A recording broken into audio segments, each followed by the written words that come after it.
Друзья, всем привет!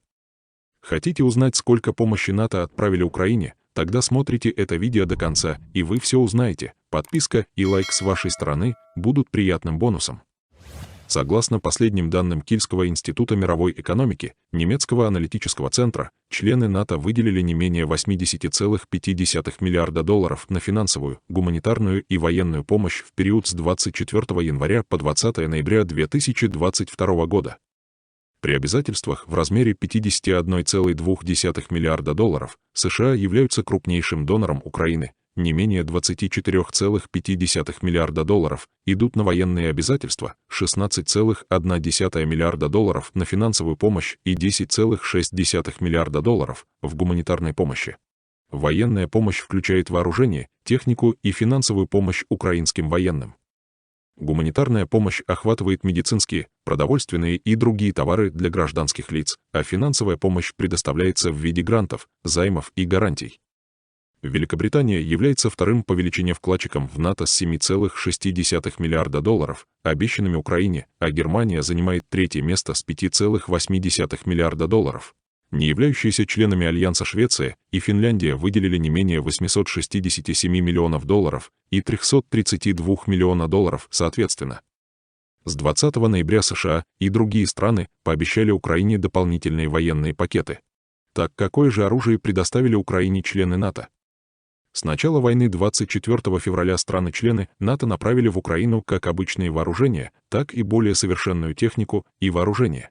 К ним относятся вертолеты Westland Sea King, воздушные зенитно-ракетные комплексы Iris-T с инфракрасным наведением, противотанковые ракеты Джавелин, гаубицы-дроны, артиллерийские реактивные системы высокой мобильности Хаймерс, национальные передовые зенитно-ракетные системы НАСАМС, танки Т-72 и ракеты, легкое противотанковое оружие нового поколения НЛО, реактивные системы залпового огня, САУ «Цезарь», танки «Леопард-1» и «2». В январе США, Великобритания и Германия обязались отправить Украине современные основные боевые танки. Великобритания заявила, что поставит 14 своих танков «Челленджер-2», Германия согласилась отправить 88 танков «Леопард», а США заявили, что направят десятки своих «Абрамс» для поддержки военных действий страны. Аналитики говорят, что основные боевые танки последнего поколения жизненно важны для Украины, чтобы пробить бреши в российских оборонительных линиях и вернуть территории, которые российские войска захватили в первые недели вторжения. Южная Украина — ровная и идеальная территория для танков. Россия строит ряды траншей и укрепленных бункеров, чтобы остановить продвижение украинцев в этом районе. Помимо танков, Украина также настаивает на западных сверхзвуковых истребителях четвертого поколения, включая американский F-16. Украинские военно-воздушные силы располагают парком устаревших самолетов советской эпохи, которые сошли с конвейера еще до того, как страна провозгласила независимость более 30 лет назад. Самолеты используются для перехвата и атаки российских позиций.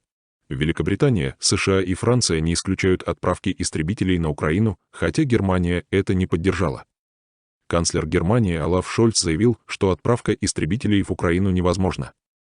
Шольц сказал, что западные союзники будут продолжать поддерживать Украину, но он также подчеркнул опасность дальнейшего разжигания конфликта. НАТО и его союзники также обучили десятки тысяч украинских военнослужащих, включая силы специального назначения. Украина давно проявляет интерес к вступлению в НАТО. В 2019 году Украина приняла поправку к Конституции, чтобы добиваться членства в Альянсе. Хотя ожидается, что Украина не вступит в НАТО в ближайшее время, в декабре Столтенберг заявил, что у России нет права вето на присоединение стран и что Альянс поддерживает это и в отношении членства Украины.